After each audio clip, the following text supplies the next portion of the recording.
Thank you, Co-Chair Stewart and Antonio, and the members of the Ohio Redistricting Commission for the opportunity to provide interested party testimony. My name is Collin Marozzi, and I serve as the Advocacy Director for the American Civil Liberties Union of Ohio. Partisan gerrymandering has been a part of America's history since our earliest days as a nation.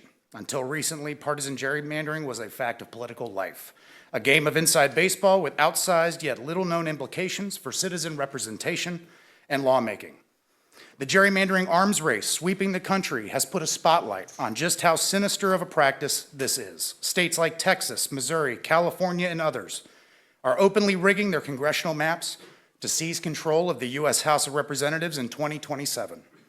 The ledger of partisan seats is being tracked, analyzed, and tallied as we speak, and it's still a full 12 months before a single vote is counted. It's a shame, and it's a plague on both your houses. Ohioans were ahead of the curve on attempting to eradicate partisan gerrymandering. Our constitutional changes enacted in the previous decade sought to do just that, although these reforms have proven inadequate to stop the scourge of partisan gerrymandering here in Ohio. This system is broken. One overarching principle of redistricting rises above even these reforms: one person, one vote.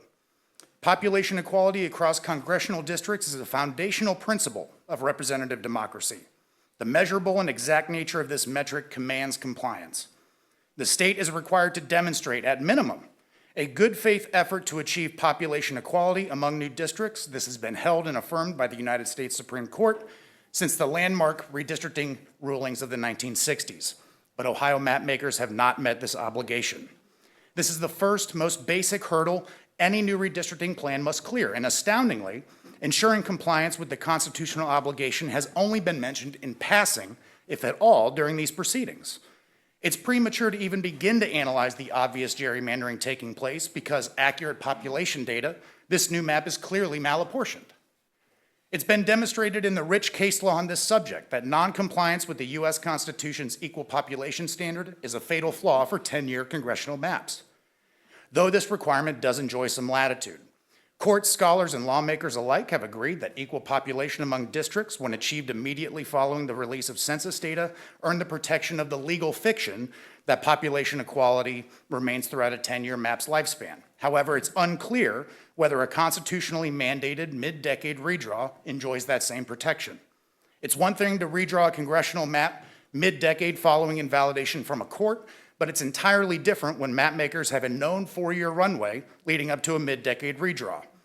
We've known Ohio requires a new congressional map since 2021, thus this process shouldn't have caught anybody's surprise, and it's an unwarranted assumption that population equality using 5-year-old data would be sufficient to comply with one person, one vote. This is especially so in light of the fact that the state of Ohio could easily have ensured accurate population numbers for this redraw. The U.S. Census Bureau offers states and other governmental units a special census with specific purpose of offering states mid-decade enumeration services.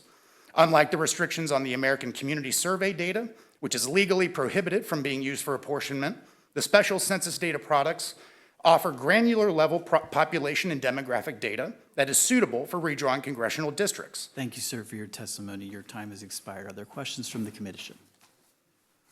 Seeing none, thank you, sir. Thank you. Our next witness will be